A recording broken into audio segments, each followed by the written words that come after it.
your favorite hubby and wifey on our podcasties.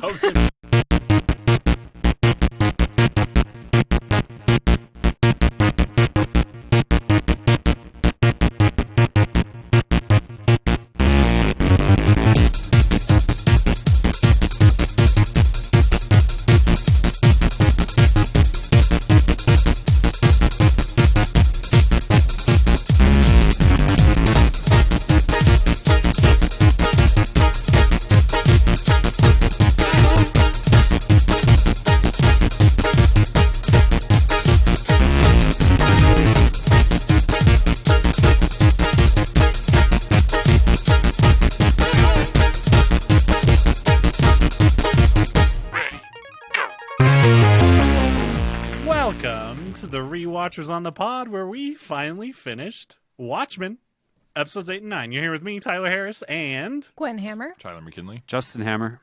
And that felt so abrupt to me for some reason. I don't know why. All right. It'll take longer next time.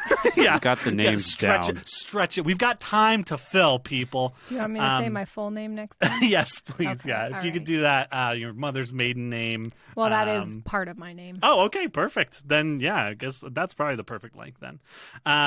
But we watched episodes 8 and 9 of Watchmen. Episode 8, titled A God Walks Into a Bar, directed by Nicole Castle and written by Jeff Jensen and Damon Lindelof. And episode 9, See How They Fly, directed by Frederick E.O. Toy and written by Nick Cuse and Damon Lindelof. And I am about to tell you a lot of things that happened in those episodes. I'm not going to claim all because I think I did miss some things, but I'll tell you a lot of things that happened in those episodes just to catch you up on where we're at.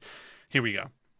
A police officer, a cosplayer, and God walk into a bar. The God tells the police officer everything while telling her nothing, all while flashing forwards and backwards and explaining how passé linear time is and telling her that she will have a new favorite song in a few months and also have a couple of really good ideas. Also, he is a literal god to the conflict-free community on Europa. Egg foreshadowing. There are 10 years that he can't see, though, and after that, something bad happens. Now we are back in the present, and he is getting his bearings. More egg foreshadowing. He tells her that he visited Will 10 years ago, and she tells Will about Jed Crawford, who he didn't previously know about. Here comes the cavalry. He tells her that they will not win. She says that she's going to try anyways. He falls in love with her. They don't win, and Dr. Manhattan is teleported somewhere. Vite gets a horseshoe and a cake. Lady True's mom steals semen to impregnate herself. Lady True visits Vite in Antarctica and tells him that she knows what he did. He tells her that he will never call her daughter, but he did, and now she sends a spaceship to pick him up on Europa, and he's encased in gold. The cavalry is now prepared to put Manhattan's powers in Joe Keane, and Andrea shows up. Then True shows up. Then True shows everyone what a slimeball Joe Keane is. Then she kills all the white supremacists for Will. Then Manhattan uses Joe Keane goo to send Looking Glass Lori and Vite to Antarctica.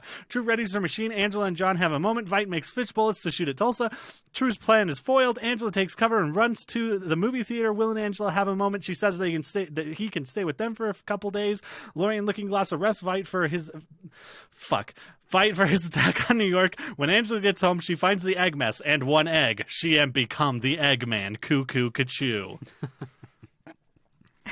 How now? You dipped for the credits. You didn't hear that song. That was a credit song. Oh yeah. Sorry.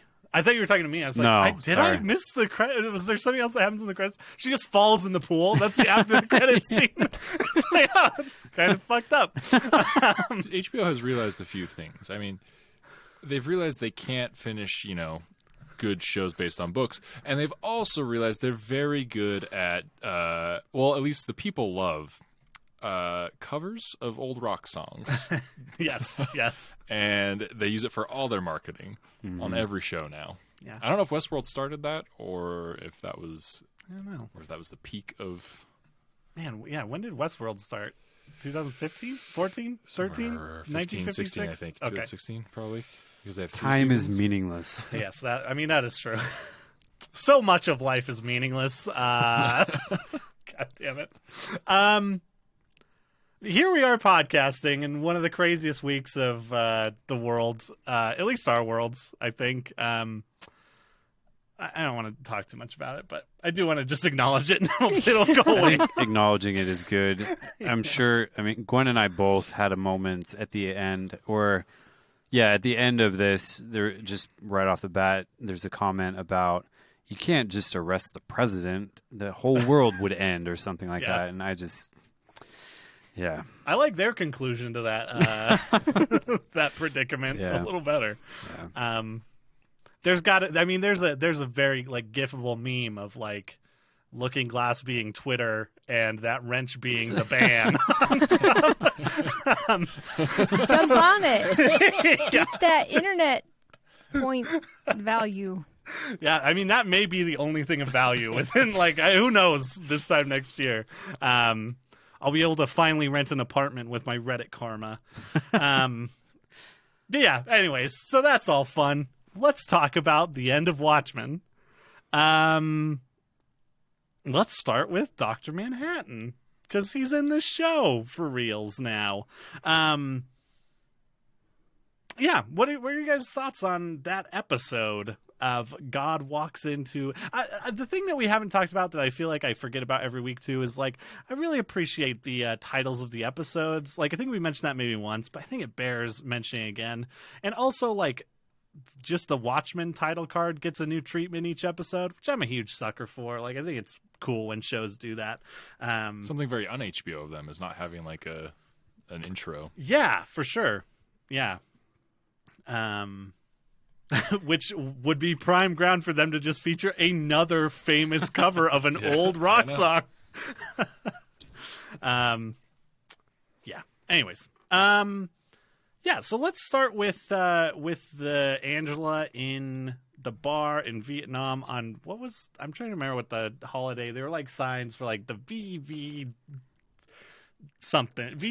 or something, some like very weird victory celebration for the Vietnam War that they hold in Vietnam that feels real fucked up. And also just gives anyone a license to strip down, paint themselves blue, and get fucking wasted. I mean, that's what everyone wanted anyway. It's true. It's like St. Patrick's Day. Everyone wants to be green and get wasted. This is just a different version. Yeah. I've never, what a... I mean, I guess it has more meaning behind it than St. Patrick's Day at this point, but... In Louisiana, they throw potatoes on St. Patrick's Day, and I saw a woman just get flattened. Oh, boy. Hit her in the eye. Got thrown from a float. Throw potatoes. Yeah, like out of floats. Because it's Irish. That sounds like a hazard. And also kind of racist? I don't know. Look, I don't know if these people are Irish. I mean, it's a melting pot down there in New Orleans. Can't wait to throw my potatoes around. I'm Irish.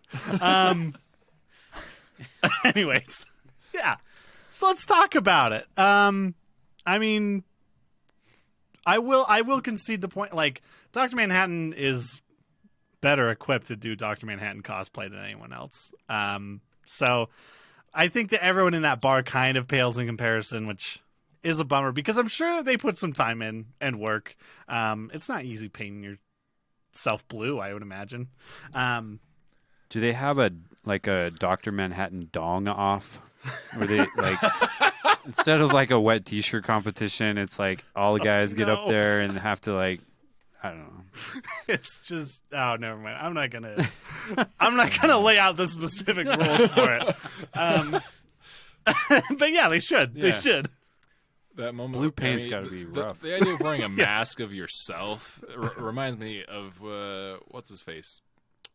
God damn it, the guy from Malcolm in the Middle and Breaking Bad. Walter White.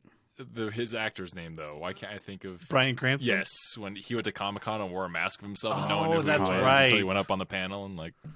Yeah, that's pretty good. Yeah, this is a similar moment to that. Exactly the same. same. This might be influenced by that moment, actually, I would say. That, like, I do remember that Bryan Cranston thing sent ripples through, like, fan communities that we're still seeing affecting popular media today. That's why Bryan Cranston's on Mars watching over us. Oh, boy. Brian, please make Malcolm in the Middle, too. Thanks. What season did they end on? 9? I don't know. Like, there's a million. There's a lot. There's a lot. But I want a sequel. Season 10. Yeah. My first reaction after the end of that episode is, well, now I got to read the comic, the book, because how do you have an interesting story where God period, question mark. Yeah. So, but people like it. You guys like it. So there's a reason. Well, yeah. I mean, God is a main character, but also there's a bunch of main characters. You know what I mean? It's not just a God. It's not the Bible, which definitely failed to make an interesting God story. Just kidding. But yeah, it is. I feel like the writing around Dr. Manhattan is always sort of frustrating and very fascinating and like hard. I feel like it is really weird. Well, we immediately run up against the problem of evil and or the same problems you run into when thinking about a rival and free will and etc. Sure. And it makes my brain hurt. Yeah. The determinism versus all of that. No antinatalism in this. I can Maybe? I can squish it You in can get somewhere. in there. Okay, good. That's a real callback. I actually remember. I mean, Angela seemed kind of antinatalist, so there you go. That's fair. But she really wasn't, right? I Because mean, that's what he's like. Yeah, she pretends not to want one, but she totally does. It's what she wants most in the world. Right. Yeah. which seemed a little presumptuous. I mean, he does know everything. He does. Yeah. I mean, unless it's a tachyon baby, then tachyons block it. Which is like, I feel like that's something That's that's my going to go favorite way Tool over your song head is in this. Tachyon Baby. Yeah, was that like his kryptonite? Was that the idea? So in the original, I don't even know. I mean, I don't know how to explain tachyons. I don't know. Some sort of molecular level thing that Adrian Veidt put like tons of research in to block John's memory so that he wouldn't see what he was doing behind his back of developing the giant squid. And so he mentions it very briefly in this, but if you haven't read the comic book, I feel like, I don't know, did that make sense? There was enough to be like, Yeah. okay, it's his kryptonite. Yeah, Yeah, you that's understood kinda its what it function, felt like. at least. Yeah. Because I felt like it was so briefly mentioned that I thought I would have been lost, but It was that, and then the synthetic lithium or whatever it is, it apparently is also makes it so he can't teleport, or I don't know, but enough to where I was like, okay, there are things that can control his powers somewhat, and they're being utilized to tell this story. Yeah, there's a lot more to like Dr. Manhattan stuff in the comic book, and especially like the way, and I couldn't remember, honestly, as we were watching through this, I couldn't remember if they mentioned it, and they don't really, is the way that like Dr. Manhattan has influenced technology. Like just his very existence has like pushed technology super forward, and that's the thing that is then used against him in the comic book, like for like this smear campaign to get people to hate Dr. Manhattan, and like make them think that he's giving people cancer because he, anyways, it's this whole thing, and I couldn't remember if they mentioned that, but there is a lot of like interesting kind of bits and stuff that are in there. But yeah, let's talk a little bit about structure of the episode, because this, and Tyler, I kind of want to hear your thoughts on this, just because I know this episode kind of feels like it's trying to be the weird stepbrother of that sequence in the movie where he's telling his whole story, and it's kind of this, it's probably the best part of that movie. I would say hands down that is the best part of, I mean, like as far as sequences of the movie, Sure. I should say. I mean, you could say like Jackie Haley's great in that movie. Oh, yeah. But there's like facets you could pick too, but I'd say that's hands down the best, like Everything whole works. package. Like, yeah. And this kind of feels like it tries to do that a little bit, just stretching that over much longer, and in some ways, I don't know how you guys feel about the episode as a whole, but I do feel like this episode, I'm so conflicted about it, because there's stuff I really like about it, but it feels difficult to stretch that kind of non-linearity in a linear series over that amount of time, I guess, if that makes sense. Yeah. I also feel like in the movie version, the cuts are happening faster. Mm-hmm. and that makes the effect more more strong, I guess, more effective. Sure. Whereas this, it's like really long conversations. Yeah. And then it almost like that whole effect is almost lost because it feels just like, it almost feels like, that's a bad example. I was going to say it feels like Family Guy. Like, it's kind of like that time we... yeah, exactly like that. Yeah, and then the man in the chicken suit shows up. Yeah, exactly like that. There's Detective Scroats is there. I have not watched very much Family Guy, but I remember Detective Scroats. Anyways, yeah, I don't know. Justin, Gwen, what were your thoughts on kind of like this episode structurally? Like, were there things that worked, things that didn't work? What are your thoughts on that? Structurally it worked really well for me, but cool. I kind of felt like I knew enough by the middle that I was ready to move on to the present, if that makes sense. Yeah. Like, it was fine, but I was impatient halfway through. Yeah. No, I get that. Yeah, and I don't know, like, I admire what they try to do with the episode for sure.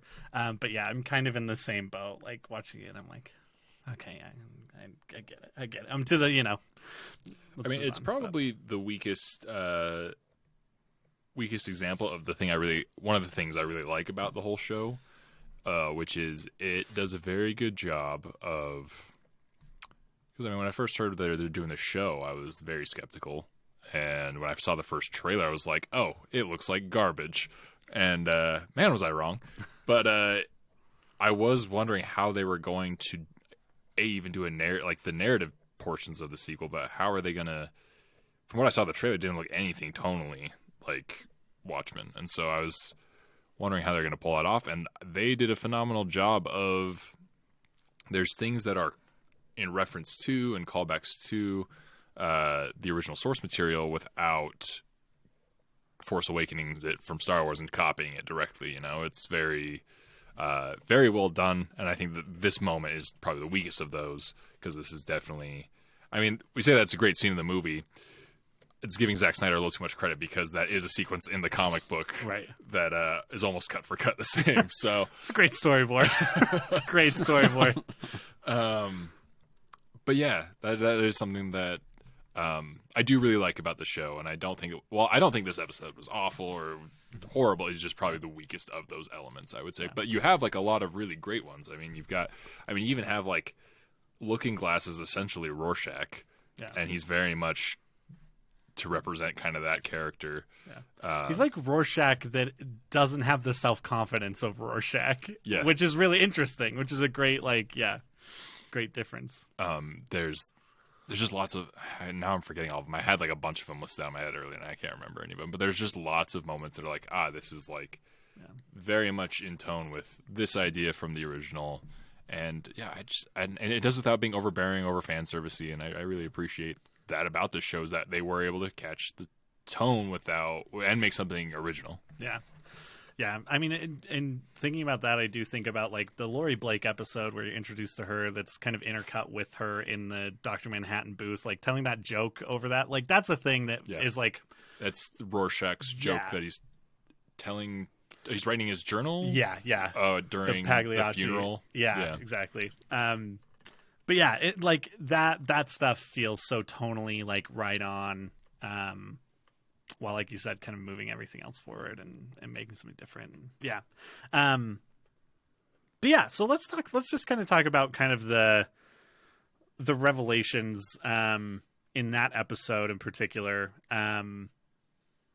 We get kind of we get where they meet, which is in Saigon. Obviously, like, Angela's become a police officer like she wanted to be, and meets him in a bar. We also get the revelation that he has created the people whose names I can't remember now, Ms. Crookshanks and Mr. Collins. I think that sounds right. Or is that? I don't know if I'm. It sounds posh. Just enough naming Pride and Prejudice characters. I can't remember at this point. I think those are them. In like, he's created this like conflict-free world that he just got bored with. Which, good for you, God.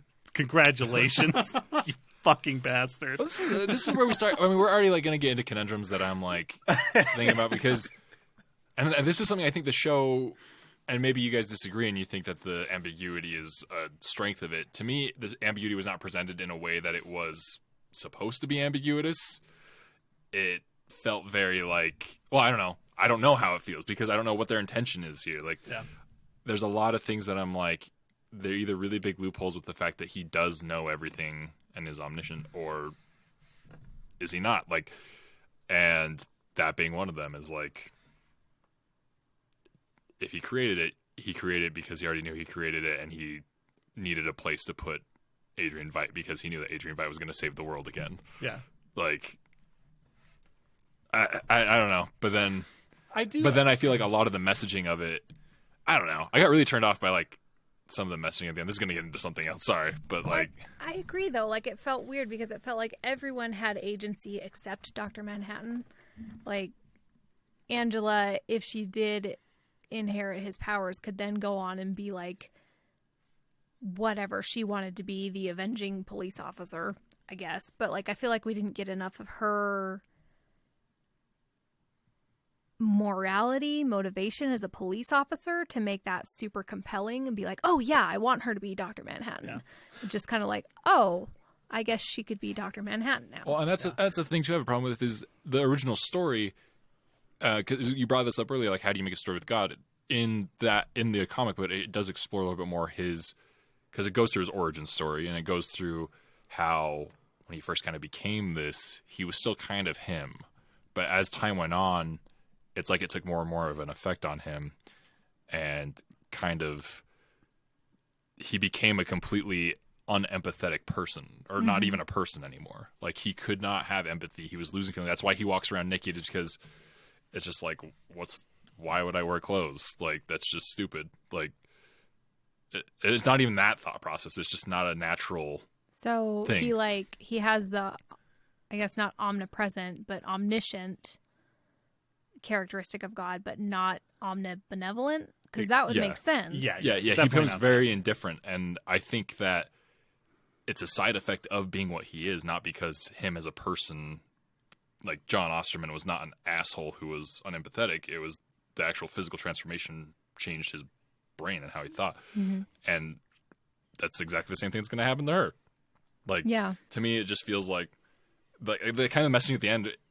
I don't know. Sorry, I have a lot of feelings. No, go for it. No, but the grandpa was right. Like, I mean, say it to a grieving widow. That's maybe not the moment to say it, but he should have done more with his abilities. But if you can't empathize with humans, but then why are you living with a human, and etc.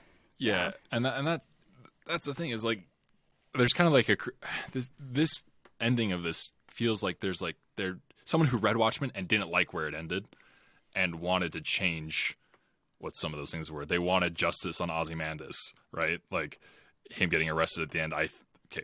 We've had discussions on different U.S. agencies' authorities on this podcast before, and the FBI, I don't know where that rests with Antarctica.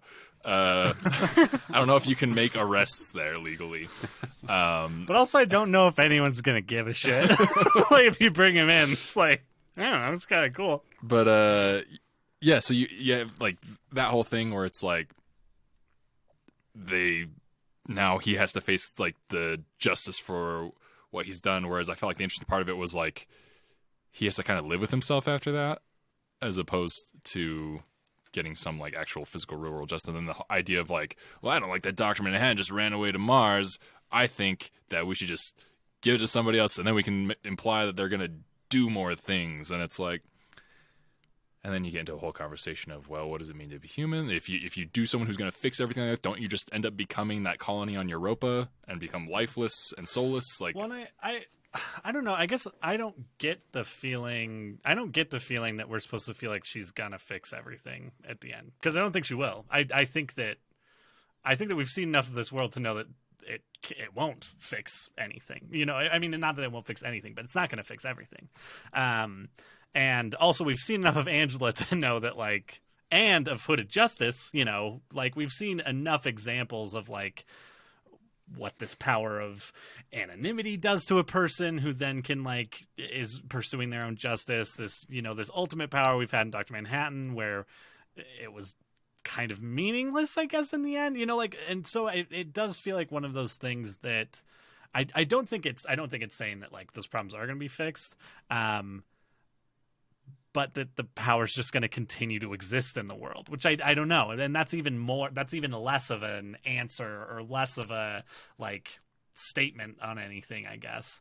Yeah, I guess we are to assume that she will do something. Yeah, and I think that was. I mean, well, I do want to be clear. I enjoyed the show very much, and Sure, yeah. I don't think this like last 2 episodes were trash or anything.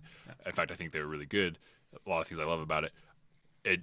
And what I'm reading into it may or may not be the case, right? Like I guess that's my big issue is like, I know authorial intent is not the end all say all of art, right? Mm-hmm. But I do think that there is I'll put it this way. I went to the Modern Art Museum in Chicago one time, and there was this artist who was featured. She's very prominent, apparently. Never heard of her before. Loved chairs. Fucking just loved using chairs. Who doesn't? I love using chairs too. Using one right now.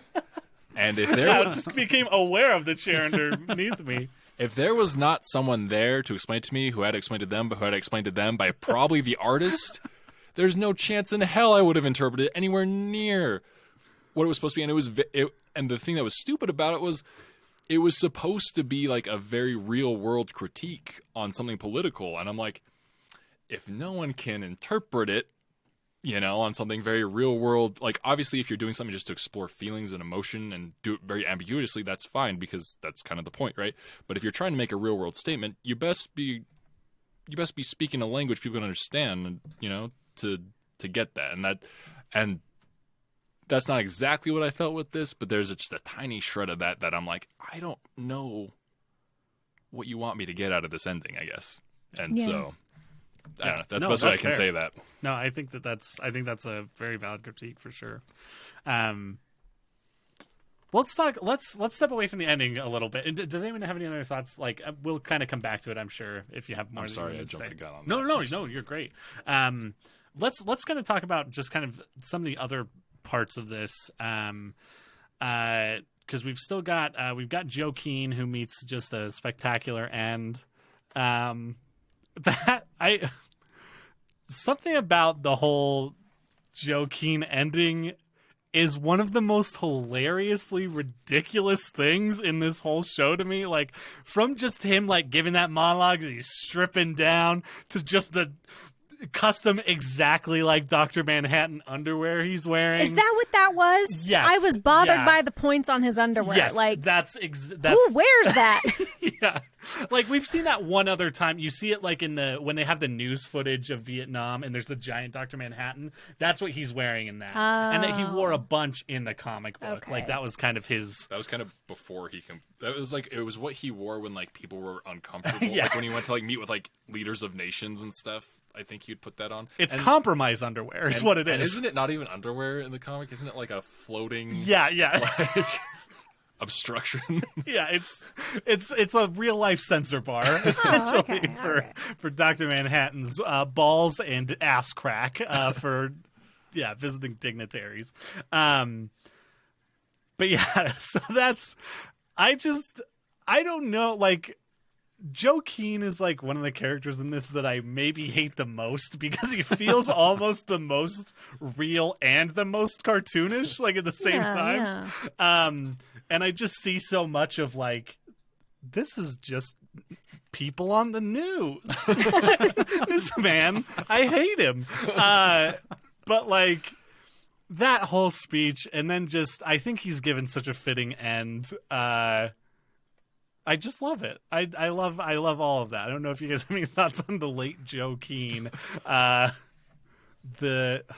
can't even make I was gonna make a President Joe joke, but doesn't feel okay. I don't know. Whatever. Fuck it. But yeah. Do you guys have any thoughts on them, or the 7th Cavalry? Because we get the end of all of them. Some of them. Presumably, there's still 7th Cavalry members around, but at least the rich people. This show has made me like focus on my own biases and like why I feel certain ways in it's made me uncomfortable because like when Hooded Justice was killing white supremacists, I was like, yeah, cool, fine, go for it. But when True did it, I was a little bit like, like, what's the difference? Why did I feel differently between those two things? That's so interesting. And I don't know. Someone explain it to me. Man. Well, I mean, we did talk about how just satisfying it is to see like KKK members. Like, there's enough like venom and like power behind that imagery still that like there's enough admission seeing of guilt that by just putting it on the robe willingly. Sure. I think that makes it like, yeah. Yeah, but these fictional racists were like just as bad, right? Yeah. Oh yeah, yeah, So, yeah. And I think based on what Lady True said and like the violence that they have inflicted on people, they deserved what they got. But why did it make me uncomfortable? Was it just because Lady True is power hungry crazy? Like, I mean, it could definitely have to do with stations and like social status and we're talking about white supremacists in Oklahoma. I mean, which race are they going to be more horrible to, right? The Vietnamese or the African Americans, right? It's like, I mean, maybe that's it. I don't know. I freaking love True, so I'm like... Yeah, I wanted more of her. I wanted more of her motivations. We didn't get enough of her. I will say that. Yeah. She's like my favorite thing I've seen on TV in like years, I think. Like, just her character's definitely my favorite character in this show. I mean, the scene that she first shows up in this show is like a fucking master class of like storytelling because it's got that coffee commercial that goes before it and it's just interrupted by that strange woman knocking on their door at 4 a.m. to give them a baby. Oh man, so good. But yeah, and it's like done with very little ceremony too, just like fucking vaporized. See you later. We got a pile of goo at our feet who used to be a man in Dr. Manhattan underwear and now just a bunch of charred ground where all these old rich people were. Yeah, that's pretty much. I mean, is there anything else with the 7th Cavalry that I'm forgetting that we get in these episodes? The sheriff like befriended Angela's family to get close to them so they could get close to Dr. Manhattan. Yeah. And how hurt my feelings are over that. Like, I was hoping that there was more, like he was a more complicated character than just, you know, racist white guy in disguise. Well, it's interesting because we get very little of that side of him at all. We get that little glimpse when Angela has taken the nostalgia and is seeing him talk to Will. Mm-hmm. Where you're like, oh yeah, this guy's an asshole. But that first episode, he's so, you know, you get so much of that, their friendship, which feels so genuine. Yeah. It is a hard. Like they have dinner parties. Yeah. He does cocaine at her house in front of her children. Yeah. Jesus, don't do that. They're very good at. If like I was part of a secret organization, like, okay, I need you to go befriend this person. I'm like, stop right there. I'm not good at that. Like, I can't even make real friends, you know? Like, I haven't made a real friend since I was 20. Like, that is another thing. It's like, I feel like it definitely could have used a couple other things because so much of that is then just delegated onto his wife as a character who we get so much more just like of this venom and like, you know, that like grossness from. Yeah. I feel like I wanted like 2 more episodes worth of content spread out over the season of making like, not to humanize the white supremacists exactly, but make them more complicated than just we're racist. Because I mean that people act like that in real life, and there are real people, but I'm more worried about the people who don't act like that all the time. Yeah, you know what I mean? like the undercover racists, and So I wish we had like a little more of that and a little more of True. Yeah, and I kind of wish, along with that Keen was especially like. Because it felt like at one point he was using the 7th Cavalry, but it's like, no, he's just a part of it. Yeah. It would have been way more interesting if there was some other hidden meaning behind that. How the fuck are they smart enough to build a cage out of batteries? I don't understand. Oh, you can Google how to build a cage out of batteries. It's not that hard. There's no knives or gun involved. I don't think these people... do anything not with those objects. Well, I like kind of going back to that, like, it is interesting. This show is only 9 episodes long. This is like totally off topic, but like I wonder why. Like, I wonder Why not 10? Yeah, like, why not? That seems to be the standard, and like, I don't know. I'm just interested to. I would be interested to hear the reasoning behind that. Because yeah, I think there are like more things to explore. Again, I really love this show, so it's not like I'm very disappointed at all. But there are those things that leave me a little bit like, ooh, I just want more taste, Mr. Lindelof, please, one more taste. I did feel like they left it open a little bit, like they could have done another season, even though no one else, including me, wants another season. Yeah. Like with True's mother-daughter surviving and etc. Mm-hmm. So I was pissed at Angela, by the way. She ran away from a literal child who might have needed help. Jesus, woman. She's also, I mean, at this point, it seems like she has quite a bit of her old memories. So it's like, she's technically an adult and a half. I guess so. Adult and a half. Save More yourself. adult than anyone, yeah.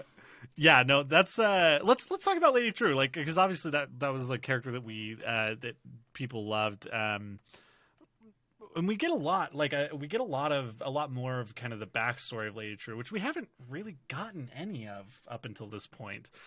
She just shows up literally like a thief or a gifter. I don't know. I was gonna say like a thief in the night. And then I realized that was a Jesus reference. I don't know. Whatever. Okay. Anyway, sorry. She shows up in the dark of night, gives people a baby. But we do get like more of her backstory. And one of my favorite lines in this entire show, which is, "Fuck you, Ozymandias," like right before she injects his refrigerated semen. Strangest fucking fuck you I've ever experienced. Yeah. Yeah, I need more background on her too. And I mean, she must have known about New York because she was there during the recording and etc. Yeah. But I mean, there was more to that fuck you than just you killed 3 million people. Like, Oh, yeah, it was a for very sure. personal fuck you. Yeah. Sure. Well, and that's interesting. Like, talking about other like weird things that aren't fully explained. Like, there's a whole fucking TV crew and like all these people like helping him. And I guess is the idea that they're Vietnamese. Like, they don't understand. I don't know like what happened to those people afterwards, because they would presumably know. You know what I mean? Or I is mean, he in the using people original, that he don't speak killed all the English? scientists that he Right. kidnapped that were helping him build the squid shit. and stuff. Right. Yeah. So I guess I'd assume that's That's probably also what happened Yeah. here. But somehow Beyond got out. Yeah. Well, which- she left before it sounded, or no, because that was after. So Yeah. So, it yeah, I'm says she sure there's snuck more out there, and he yeah. didn't notice. So Yeah. Which is really great. I love that, like, Ozymandias, smartest man in the world, fucking password to his computer, Ramses 2, or Ramses II, which is like a huge thing in the comic. Like, he's obsessed with that. Like, of course, he's got the fucking easiest password in the world to guess if you knew on anything all his about devices. him. Yeah, exactly. Yeah. That also started his car when she hit enter on everything. But yeah, and then we get this whole I do think like so much of bringing I forgot until we got to these episodes how many threads are like left hanging until these episodes to kind of bring them together, because the whole True Ozymandias thing, that's kind of been hinted at, obviously, but we get almost all the information we actually know about their relationship and past from these episodes, which is really interesting. What did you guys think of the scene where she goes to Antarctica and talks with him? Was that something that you were excited to see? Or did it work for you guys? Or I liked it because it seemed like it was the one time we saw her when she wasn't 100% in control of the situation. Like, we saw a slightly younger her that was still pretty badass, but not like she didn't get the many billions of dollars that she wanted, for example. Yeah, and I love like that moment. The first words out of her mouth, like it's a really great like subtle performance thing, because you're right. She feels younger. She feels less in control. but then by the end of the scene, I was wondering, oh, is she just playing that up? Because she is the smartest woman in the world. We're led to believe, like she said it, and she's smart enough that I'll believe her. That there's no one else smart. Laurie Blake is pretty good, but maybe She's second. not building millennium clocks or whatever the Yeah, hell. that's true. She is getting captured by white supremacists, so little room to grow there. But yeah, any other kind of thoughts on Lady True? On her, like, kind of over the whole season? Anything that... Did we ever see what the thing falling out of the sky was in the first episode she's in? Oh, God. After these episodes, I assumed it was Vite. Yeah. Yeah. But wasn't that before she built the Millennium Clock? Or no, she'd already built it. Yeah. Because So- we see Vite in... When Angela goes to the Yeah, tower, we we see see him. him, Yeah. you know, in the still just fucking... Yeah, as soon as the door opened to the ship, I put that together. I was like, "Oh shit, is he?" Because it just felt like with that scene that we talked about in Antarctica between them, and how it ended. I'm like, you don't want to get in there. Yeah. Like, I thought he was dead, So which did I I. thought would have been amazing. Like, she goes to Europa to rescue and murder him for her own pride. That would have been and then just erects incredible. him, his dead corpse as a statue. Just the last thing he hears is a recording of her mom saying "fuck you, Ozymandias." And he's just torched. Yeah. Let's talk about Vite because we kind of get the resolution of all that stuff too, and the fucking death of the game warden. Oh man, That was rough, such man. a bummer, man. That was... I mean, definitely the themes of just being at the whims of people and powers more like bigger than you and more powerful than you are so strong throughout Watchmen and this show, like the comic and this show. Man, I really fucking feel for the game warden. Like in your last moments, just to realize that was your whole identity, your whole like purpose for living was just another just twist, like from some other power manipulating you. Like, ugh. Oh, it seemed like to me that he understood and he knew that it was a manipulation and that the disappointment was that he didn't live up to Vite's expectations. Right? Yeah. Which is even sadder. Yeah. I like to imagine there's like a scene we didn't see where he's like the first one he creates, and there's like a whole training montage of like and they're playing chess and learning from each other, and he's like, "All right, now your job is to stop me as much as you can." I mean, it's Ra's al Ghul and Batman is what we're saying. Adrian Veidt is, yeah. I fucking love that. Oh my gosh, this whole prison thing was so great. It's such The fact that like all that was like him getting stopped from making the spacesuits and hunting to the whole court case was just all his own fucking doing because he was bored out of his mind. yeah. Pretty amazing. But I will say that moment, like the moment with the horseshoe and the cake coming back, like that, that just little nugget being brought back in this episode and like having this, much bigger kind of like moment is really cool. I think that's a really fun thing. That the show does that with several things. It brings a lot of that stuff back. The egg thing is very. I want to get your guys' opinion of the egg thing because I remember in the first time I watched it, like there being so many references to eggs in the last And, like, two episodes. I was like, Especially in the first 3 episodes, there's quite a few eggs too. oh, that's true. She's mixing the bowl of eggs. Yeah. He breaks the eggs when he comes to her restaurant. Like, Yeah, it is. That stuff is like that is very heavy on eggs. But yeah, I think that stuff's really fun. oh, when he like foreshadows in that conversation, he's like, "I'm making the egg." I was like, "Is that a gross pickup line? What is this?" Yeah, you've never made an omelet for your wife? Yeah, that's it. No, yeah, what an exciting thing. I wonder because Dr. Manhattan says, or Grandpa says, for Dr. Manhattan, you have to break eggs to make an omelet. Yeah, Does that mean Manhattan tacitly approves of what Ozymandias did? Like, true. that- Yeah, yeah. How many human lives constitute some eggs? Yeah. that Apparently, 11 out of 12. 11 out of 10 human lives equal one egg. An egg is made up of 11 dead people and one living person. It's just science. What if he just was like, okay, sorry to go back to this, but something I've been thinking about, and over the past 3 hours since I watched it, and I have a hard time believing their relationship, I guess. Because with Laurie, it felt very much like he was going through a transformation, whereas this felt like he already was what he is. And A, I have a hard time being like, how do you fall in love with that? Seems obnoxious. B, he's so devoid of emotion still, right? Like, even with the ending of Watchmen being like, he gains a tiny bit of that back, or at least a perspective of human emotion. But I don't buy that. I mean, I don't feel like that ending meant like he was human again. So I feel like he might have just been using her.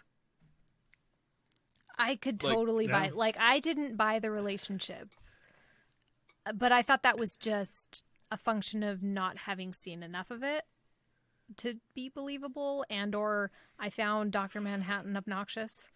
So he's got that whole brand thing going on from the last seasons of Game of Thrones. Yeah. Like, I would not be into that. Like, don't tell me what I'm gonna fucking say. And maybe since he's omniscient, he like knew exactly, like, even though he was going about a weird way, just the exact right things to say to keep things moving. I don't know, but it felt so like not there that it felt like he might have been using her. What if the egg is really just him to get people off his trail? So she eats the egg, and he's just now her.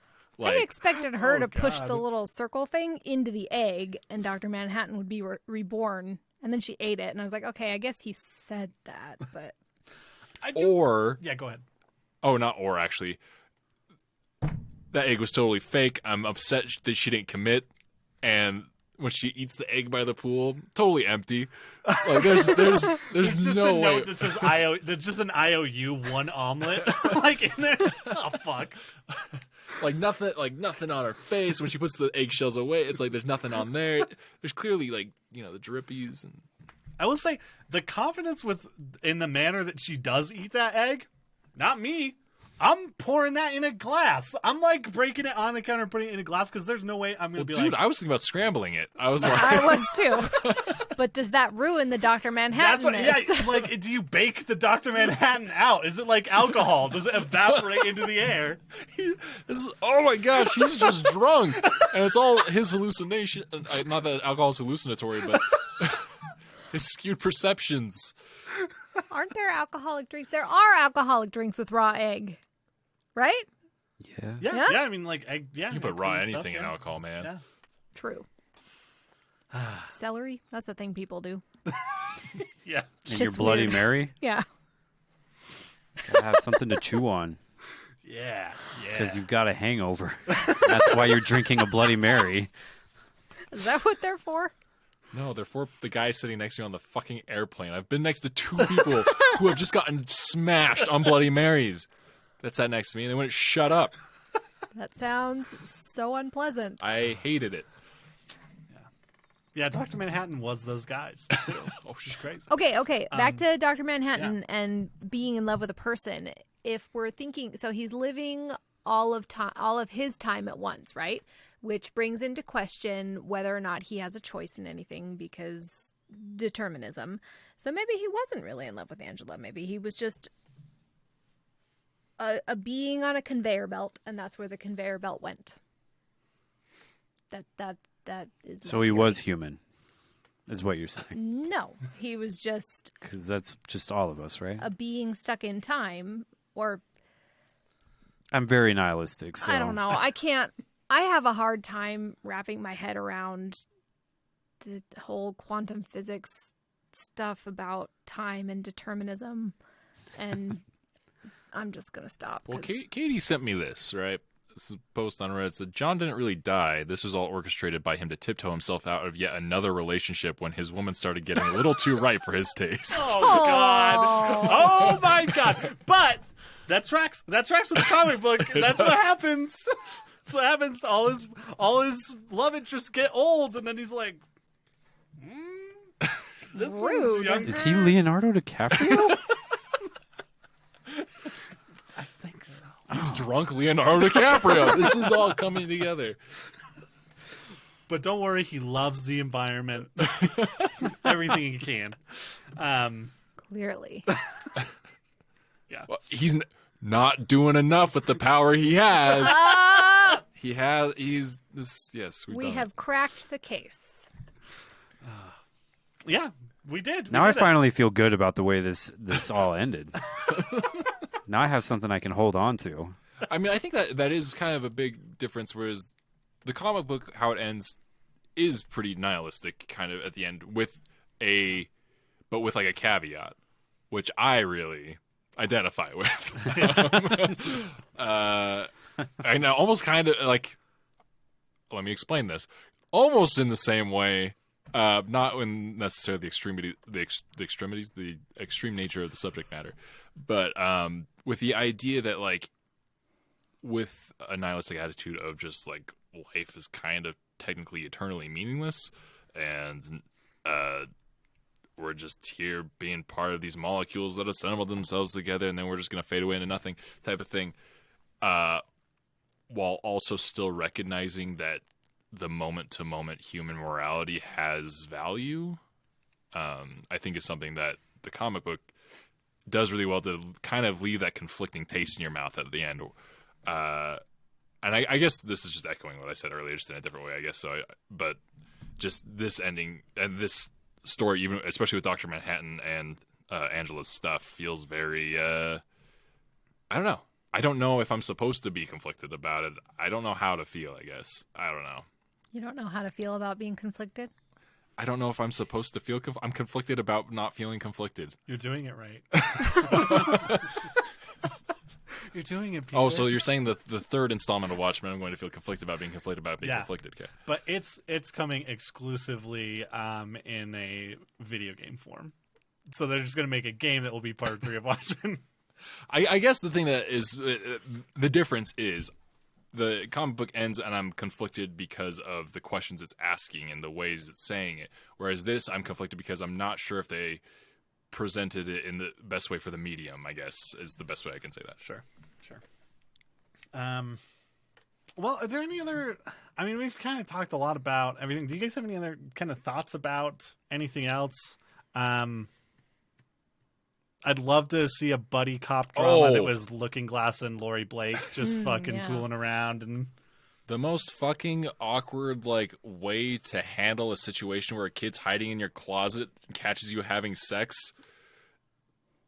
Just to give Here's him a the Bible Bible. about it. There's nothing sexually questionable in here. I immediately think about that dude in the Old Testament who pulls out. Yeah, fuck. Onan the barbarian pulling out of... Onan the ejaculatary. I don't know. The ejaculatary. Oh, if I was a male prostitute, I would have that on my business card. Tyler McKinley, ejaculatarian. Isn't that a horse? Did I? That's a secretariat joke. I was thinking equestrian. That's the better joke. Secretariat. Fuck. God damn it. This is why we workshop.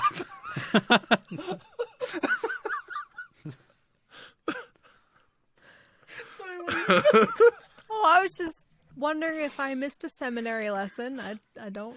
Yep.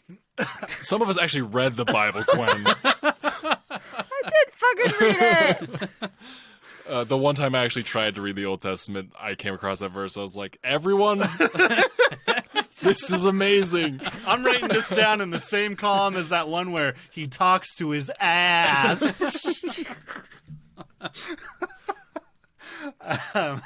Yeah.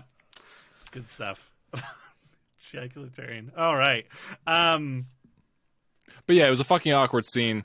Yeah. And it's exactly how not to handle it. Even if you exclude the Bible bit, it's like, ugh, why are we confronting it in this way? I mean, maybe I'm going to be a bad parent and go about that all wrong, but like, it's Maybe not that good. explains John Osterman's bad relationships. Like could maybe be. they can all be like drawn back to Well, I that. mean, his dad's wife was a Nazi. He was a Jew. You can see where some problems may have stemmed from. Yeah. Lots to unpack there for sure. Yeah. Any other kind of thoughts on Watchmen? I'm going to be thinking about it for a long time. Sure. I will say definitely like worth a rewatch at some point. And I do feel like it's short enough that doesn't feel like a huge task. You know, it's only 9 episodes, which is great. That's one of my favorite things when recommending this show to people is like, and there's only 9 episodes, and then you're done. And Damon Lindelof already said he's not going to do anymore. No one wants to do anymore.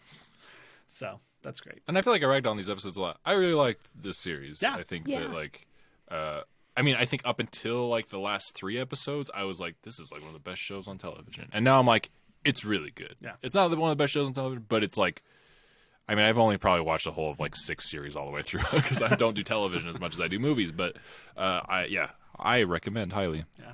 I think definitely like when you're deciding to tackle a lot of the themes and ideas that Watchmen wants to tackle, you're putting yourself in a losing position to begin with. And so I think that the victories they do have in this series feel great. And I'm definitely willing to, we've talked about a lot of stuff. I'm willing to look past some of the flaws for the really awesome things that it does for sure.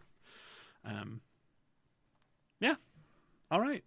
Closing the book on Watchmen. Well, maybe we'll do I feel like it would be fun to do an episode where we talk about the comic book. Like, if you guys read it at some point, like, it'd be fun to discuss that kind of. Yeah, I think I'm going to order it tonight. I would like to reread it. I've only read it once, and it was.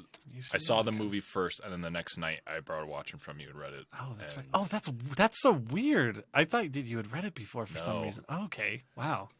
Yeah, I feel like I feel like we have inverse experiences with the Watchmen media prior to this show. As I've But definitely also- read it more but it was than I've also seen the movie. very shared at the same time. Yes, because It was exactly. like we saw it at the same time. Yeah. Like, did you read it like recently or close to the time we saw it together? Yeah, it was probably about a year before that. Oh, that I so longer finally than I had thought. gotten it. Yeah. But yeah, and then since then I've definitely I've probably read it more times than I've watched that movie all the way through again for sure. I feel like the comic book and movie are darker than the show, even though Yeah. the show has very dark moments. Yeah, I feel like the comic is heavy.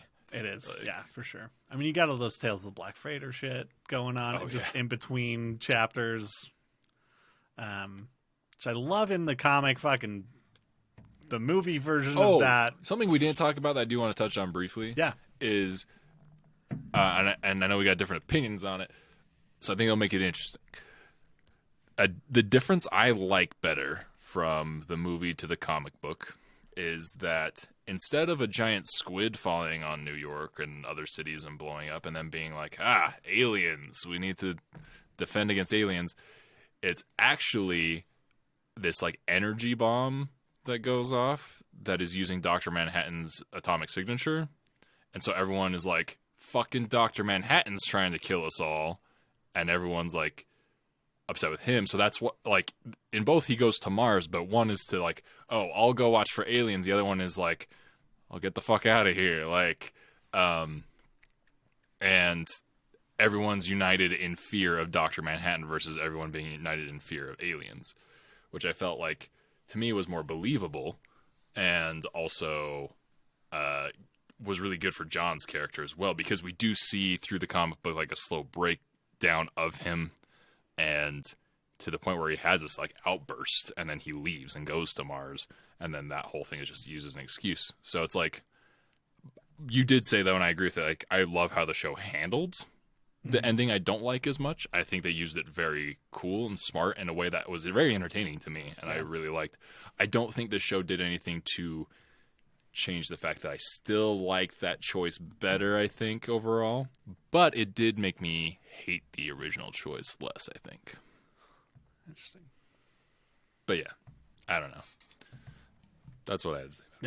Yeah. No, I think if you're going to talk about things that the movie does well, I think that's an interesting choice.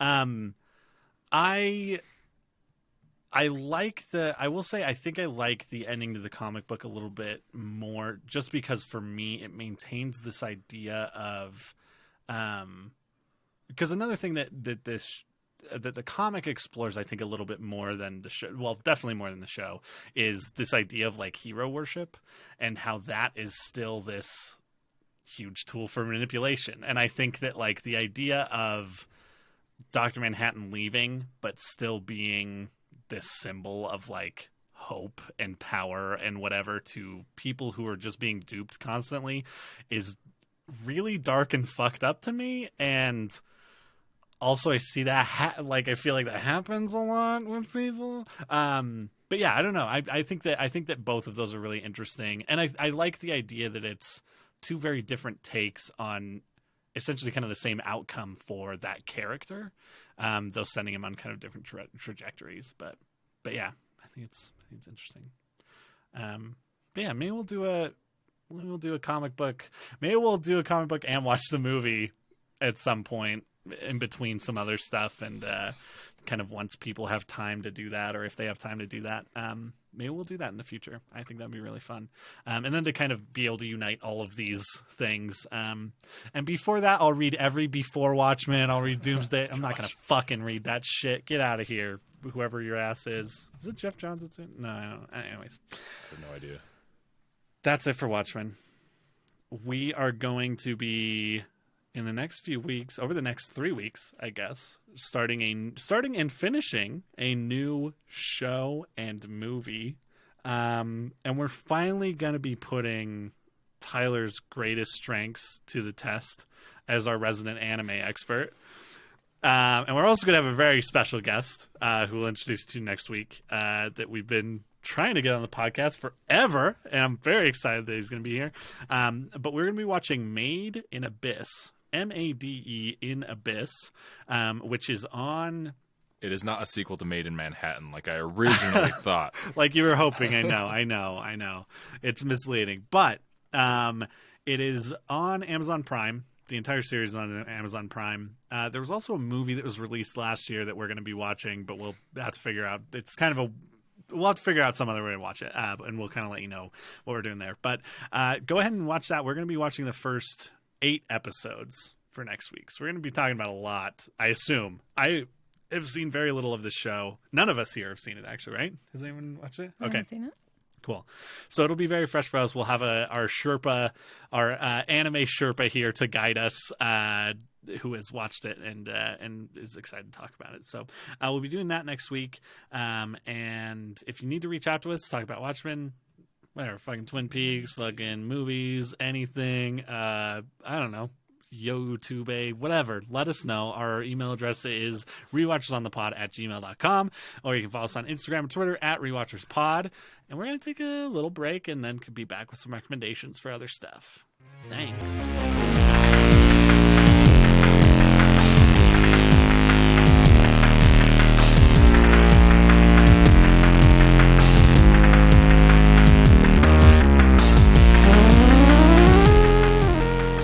Welcome back to the recommendations section of the podcast, where we talk about other stuff other than Watchmen that we've watched during the week or listened to or played or whatever. Just anything that's given us joy. Tyler, what recommendations do you have this week? I started Hades. I'm not super far. I just got to the second boss, and holy shit, I don't know how I'm ever going to beat that thing. Is that that's the snake, right? The skeletal Hydra. Yeah. And I knew it was coming too. As soon as I started fighting that first snake, I was like, more heads are going to pop out. When is it going to happen? And as soon as they did, I got fucked over. It's the first video game I played in a while that I started to feel a blister develop on my thumb. Oh, nice. Because playing with a bow, man, is tough. I mean, it's not tough, but it's kind of at the same time. It takes a lot of arrows to kill someone versus how long it takes a sword to kill someone. Yeah. But to beat that first boss, I feel like you have to, if you want to beat her quickly, you got to go bow, you know? So It's like, is that what you did? I mean, I've played enough. There's enough. A lot of this game too is like kind of getting the right rolls for stuff, because if you get the right like blessings and stuff like that, you can build some pretty fucking dope. Like I'm a spear guy. I can like I feel like I haven't unlocked gotten the spear enough. yet. Oh, okay, yeah. Oh yeah, the bow is the second thing you unlock, huh? Yeah. Okay, yeah. There's Well, it's the cheapest option. You could save up for the other ones, gotcha. I'm sure, but yeah. I will say the bow is my least favorite weapon in the game. So there's maybe second least favorite. There's one other. yeah. one. I mean, I haven't played a ton, but that's what I've like probably spent my most time playing Sure. with, and I want to get back to the sword because Yeah. I feel like it takes too long, and yeah, my thumb hurt by the end, man. But yeah, no, it's good. It's interesting. As of right now, I don't think I'm quite on the hype train that everyone else is on with that game, but I am having a good time, and I will continue to keep playing it, and definitely does some fun things. The presentation is fantastic. I love that. I mentioned this week, I'm playing Sekiro. It's fucking great. I find myself playing Sekiro, and I just stop, and I'm like, this game is so fucking good. And like Katie's sick of me just stopping and yelling at her, Katie, this game is so fucking good. So yeah, that game is awesome. And the last thing I have is last week after the podcast, I couldn't fall asleep, so I stayed up all night. And I was looking for stuff on Netflix to watch at 2 in the morning, whatever the fuck it was. And I was looking through stuff, and I was like, I might watch this later. And I came across something that I was like, oh, that's something I'll watch later. So I started it to make sure that it was like in my continue watching, and then I didn't stop. And let me tell you, there's a lot of Korean shit on Netflix, you've probably noticed. Uh-huh. And never in 1,000 years did I think I'd ever participate in any of these, because they just don't look like my thing. And I found one called Sweet Home, as that in the like one with Home the- Sweet Home. Fucking weird alien thing on the thumbnail or something. I don't know if it's Okay. an alien thing Sorry, on the anyways, thumbnail. go ahead. It like looked like a weird surrealistic trippy horror thing at first, and the art is like honestly what sold me. There's like a picture of like this building, but it's like a, what is that fucking called, like the sliced in half Cross section. cross section. Thank you. There's cross section of this building, and there's like all these like crazy looking Pan's Labyrinth type monsters in it. I was like, oh shit, let's check what this is. And man, it is not what I expected. It's more it's definitely like a Korean horror soap opera. And like it is very overdramatic, and but at the same time there's like some great cinematography in it sometimes, and some like really cool production stuff that happens, even though the budget you can tell is very stretched thin. There's some monsters in this that look really great, and there's like some shots where it's just like a person makeup, like super simple zombie they're trying to make, and it looks terrible. It's like a zombie show. I thought it was a movie, so that's why I started, and then I finished the first episode. I was like, oh fuck. And for some reason I had it in my head for the past week that it was only like a standalone season. I have 2 episodes left. I'm like, fuck, this is gonna be Oh no. an ongoing thing. And boy, is it fun though. It's hard to recommend because like you have to, I don't know. I feel like it's a weird one because like the idea of those Korean soap opera dramas are so cringy and gross. That, Clips from those though are real fucking good to watch. If you watch super cuts of like deaths in Korean soap operas, they are real funny and real good. But this one's like pretty different because it's like it's supposed to be like a zombie outbreak type of show, except it's instead of zombies, everyone turns into like a unique monster with their own. And a lot of the characters you see beforehand, and they're transformed into something that is like their own hubris or something like that, or something they've connected to in real life. So there's this guy, this like I don't want to spoil that one actually. I'm trying to think of a good one, but the show is very self-aware and over the top at the beginning. I mean, and then there's like a spread of 2 episodes where it's like, oh, we need to actually do something dramatically resolution to these characters, and those are the episodes I enjoyed the least. And I was like, oh no, is this show going to get bad? And the next episode, I watched a woman fight a giant Hulk behemoth with a fire truck. And I don't mean hit him with a fire truck. She fought. There was a whole fight sequence where this woman was in a fire truck fighting a like 15-foot tall dude, and I was like, "We're back, we're back, baby!" And yeah, You've sold me on this. Like I'm interested. I'm very interested. Yeah, it's a good time. It's called Sweet Home, and I'd highly recommend watching it in Korean the voiceovers are not great. And yeah, and there's also like some surprising like character moments that I've been really on board with. There's obviously some like really cheesy stuff that they force. But man, yeah, I don't know. I don't know what else I'm trying to sell you on the show, and I don't know how to do it to everyone listening. That this, I don't know. Just really, really great. There's like a bunch of side characters that are doing these ridiculous side plots that are have some weird reveals that have no bearing on the main story whatsoever. Is there a main story in this? I don't fucking know. So there's only one season out right now? Is that what it is? Yes, it came out. I'm pretty sure this was like a pandemic cash-in. Oh, okay. Because it's like the year is 2020 in Gosh. it, and yeah, that's the whole. I totally spaced. That's kind of like the premise is, at least of this season, is they're all locked in an apartment building, this huge apartment building. So it's like Judge Dredd 2016 version or whatever that came out. Like the whole show like takes place in this building. And there's like different levels, and they're all like locked off and stuff. So it's them like navigating, and there's monsters in the building, tons of monsters outside the building. And so yeah, it's like a survival thing, but they're stuck in there. So yeah, there's only one season, and they're locked inside in quarantine. And I was like, should I feel guilty for watching? I definitely want to check this out now. I'm probably gonna watch some of that this week and see what it's about. That's awesome. That's the end. I'm done. Okay. Justin, do you have any recommendations for us? Yeah, just one real quick. I came across a YouTube channel. Two people who are both musically extremely musically gifted. Called